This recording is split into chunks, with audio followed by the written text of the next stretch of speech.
We entrusted the country to those who have no capacity to manage the country. We are expecting from them what they have no way to provide. So we'll have to live with that reality for 5 years. If you give to somebody to manage what they do not understand what it is, then you don't expect any result. And that is why from one turmoil to another turmoil, from one furnace to another furnace, from one misstep to another misstep, we are totally praying very hard.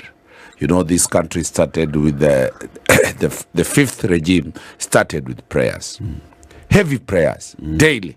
Everything was said that the divinity will provide the answer. Today, it has been reduced to a Sunday for 1 or 2 hours, which means that the space, the divinity space that we wanted to provide the solution has abandoned us, because we have not lived to what we told the people that we shall do. And once the divinity leaves, then you are seeing calamity after calamity. The country is jumping, hopping from one problem to another. Look at a sequence of events within 2 weeks. Okay. Floods are here. Floods of rain. The floods come in terms of exam problems. Students are not getting the right exams. Floods are hitting the Kirima, people being evicted.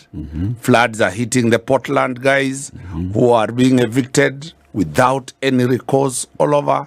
Floods are destroying roads when you have been told that there will be no El Nino. Everything is now flooded. It's the first time that we have a head of state who was a PhD holder in State House. When you compare the first head of state at State House was a carpenter. That was the late Jomo Kenyatta. When you compare the second one, he was a basic teacher, Daniel Moi. The third one, a Makerere trained graduate.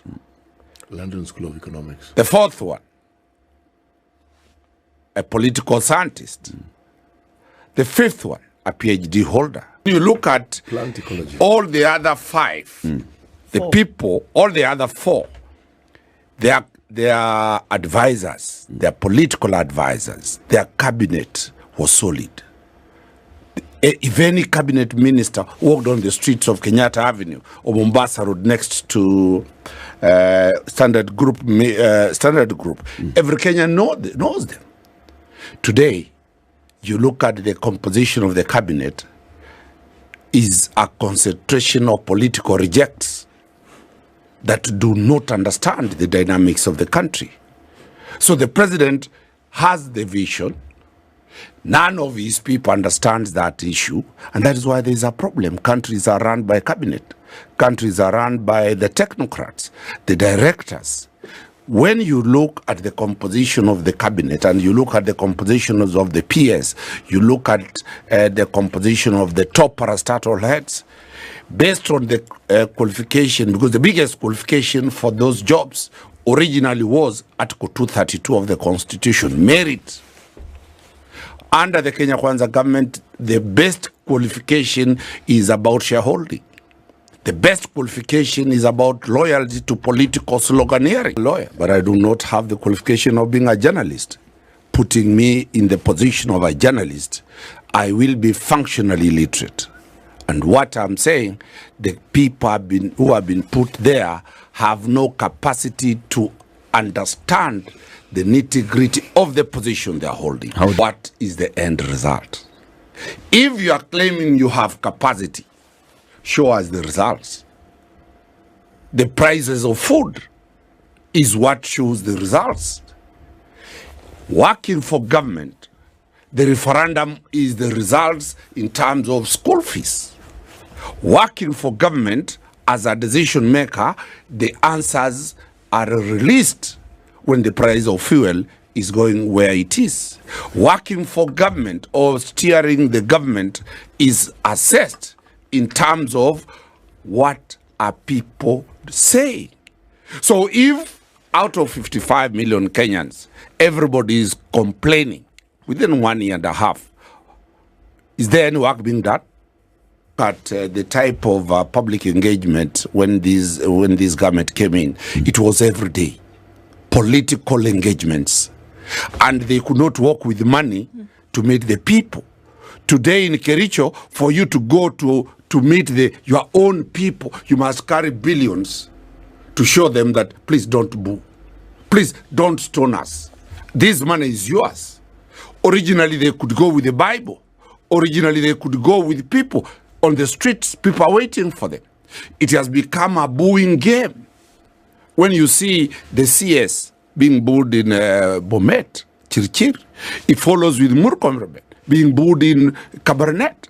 Then now, all of a sudden, the tax that people are collected, others have no food to eat. Few have billions carrying from choppers as handouts. It is a serious paradox. So the referendum is out. The country is burning.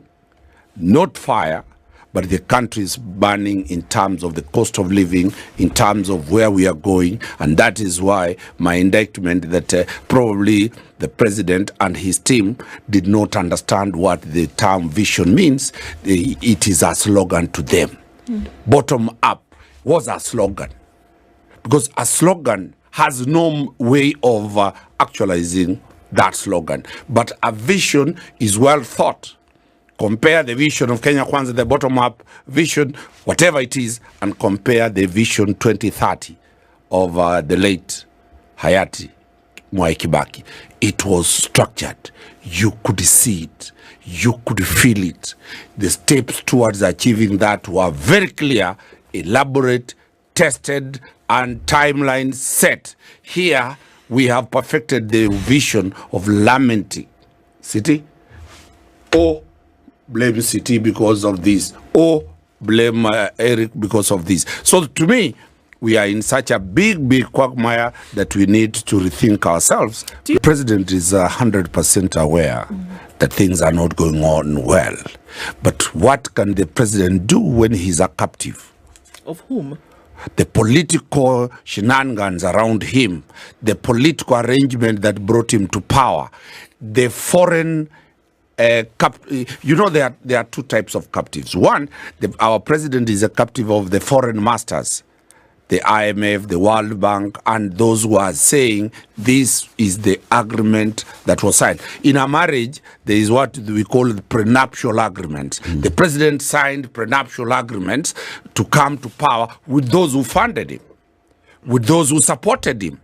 Those prenuptial agreements are with foreigners. They are with those who say they are the shareholders in this company, to the exclusion of a very serious constituency, a big constituency of this country. So the president cannot maneuver. The president, I'll tell you for free, will find it very hard to sack, because it is not. It was a negotiated agreement. If you sack my person, then I pull my forces. The conglomeration of several parties that form Kenya Kwanza. The president, if you want to see the reality that our president is under serious problem, is when he tried to start a UDA party. Merge all these parties, let us have one party. It became hot. Within a very short time, he took off. That story ended. Because there is no common vision between those people called government. These are a bunch of people, individuals who have no common ideology, who have no common vision, who have no common purpose. What brought them there was the fear that President Uhuru Kenyatta's project, then called Raila Odinga, was going to take power. After Raila Odinga moved and Uhuru left, these guys, that's why I say, that time their clue was targeted at Raila Odinga and Uhuru Kenyatta. Now that the target is not there, they become clueless. There is no common enemy they are fighting. And that is why today, because there is no common enemy fighting, you see Cheragay and Murkomen from the same region, they are fighting each other. They have started destroying each other one by one. And if Raila Odinga keeps quiet for 2 weeks. These guys, you'll see them carrying placards against each other. You've seen what happened to the chief whip in parliament. He's being whipped by the UDA members of parliament, Osoro. He's not being whipped by ODM. So the tide has become internal hemorrhage. They're destroying each other because they did not have anything binding. No glue was holding them. This is the biggest problem that anybody rational will continue doing daily. The noise that is coming from Kenyans is sufficient for anybody at the top of the mountain to listen. But do they have the ears to listen? Do they have the capacity to calm down and say, we were wrong? Please let us work together. It is today they say this, tomorrow they say this. The chest thumping is a big problem, because when you form a government with a false notion that you have tyranny of numbers in terms of representation, you have tyranny of the brains, you have tyranny of the political machinery, you exclude everybody. You only have a select few. That's the problem. I know Eric will tell you that I don't go to church most of the time, but occasionally I appear. But the Bible and the Quran, my good city, says that calm down, let us discuss. That is the only way we will go. This government must come back to its own people. Listen to what the people want. When people are saying the only solution for us not to die because of hunger, bring subsidies. The government is telling you the only solution, tax. You must pay tax. You must give us, we must give you a house. Who has asked for a house? If they're listening, and I know they're listening to the Situation Room, there are 4 things that can be done to completely transform the narrative now that is in the country. 1, the president must, and not tomorrow, today, Friday, sack all the incompetent people from cabinet, from positions of power, from positions of decision making, not reshuffling them, not deploying them elsewhere, because they have shown they cannot deliver. Number 2, the president must allow the organs of government created by the Constitution, those are the investigative arms of government, to take up their role. Remember, under Kibaki, taxes were not as much as what President Ruto is now collecting. But there was no coin disappearing, getting lost through corruption under Kibaki. That is why you saw development. This government is collecting citizens' arrest power, came back. People could not bribe anywhere because they would call Kibaki directly. Government officers toned down. The opposite now that we have. There is more money being collected daily, but you don't see any form of development, any form of government services being offered. What do you mean, any form? Show us anything. Because when you talk about taxes, you only see the taxes in terms of Kenyans getting services. We saw Kenyans getting services under President Kibaki. We saw Kenyans getting, although mild, services under President Uhuru. This one, they need to show us where they are taking the money. The third issue is that the president needs to sit and work behind a microphone as a journalist, as a news anchor. Read the news. If you are not here, the Situation Room cannot be heard in my village in Nyamira. The president has turned to be a tourist.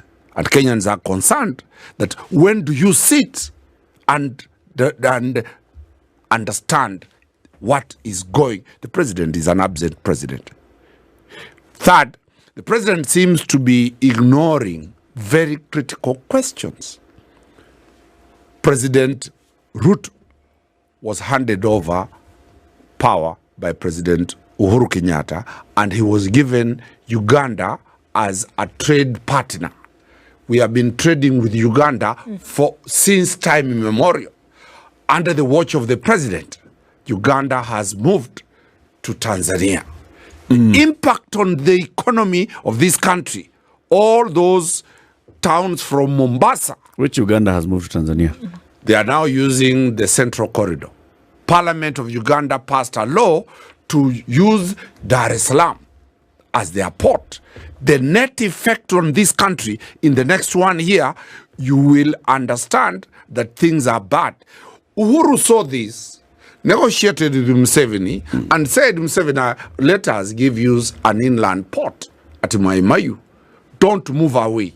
The first thing the President of the Republic of Kenya, President Ruto did is to revert many of the economic policies that had been captured in Vision 2030 by bringing a slogan called bottom up. So unless we go back to the Vision 2030, we are now bragging that we have Somalia. Don't worry, we can lose Uganda, we have Somalia. That's why I say those are cabinet people who have no clue the importance of Uganda. Was it a proverb? Yes. Let me go proverbial. The Nigerians have a story of a person who was going to get married. He bought a very expensive suit. He left the suit, went to collect the shoes. When he came back, he found the rat had eaten that suit. Must have been gone for a while. No? Okay, sorry. Go ahead. So he started looking for that rat for Nigerian 2-3 days. rats are fast. Then one day, when he's coming back, he found his house on fire, burning. And running out of that inferno is that rat. He left the water can he was carrying, took up a machete, started chasing the rat. He ended up killing the rat, came back singing that I've taught this idiot a lesson, only to find the whole house is burned completely. That is the government of Kenya. Okay. It is no. It has not. Who is the rat? It has not known that Uhuru left.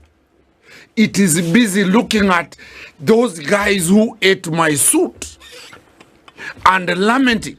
The answer is simple, and you asked me, my good sister, the solution is one: stop talking, sit, keep the flights to carry tourists, remain in office, get work done, own up that the instruments of government are in the hands of the current government. Liabilities of loans to China to where must be paid by the government that is in place. Let them sit and work. It will not be, the solution is simple. Work with practical realities. Stop providing every day new promises. Stop every day the excessive spending that we are seeing. You do not say, I'm poor, but by conduct and implication, you are spending on lavishes. This country has no money. That one you know. But this country is spending on non-issues.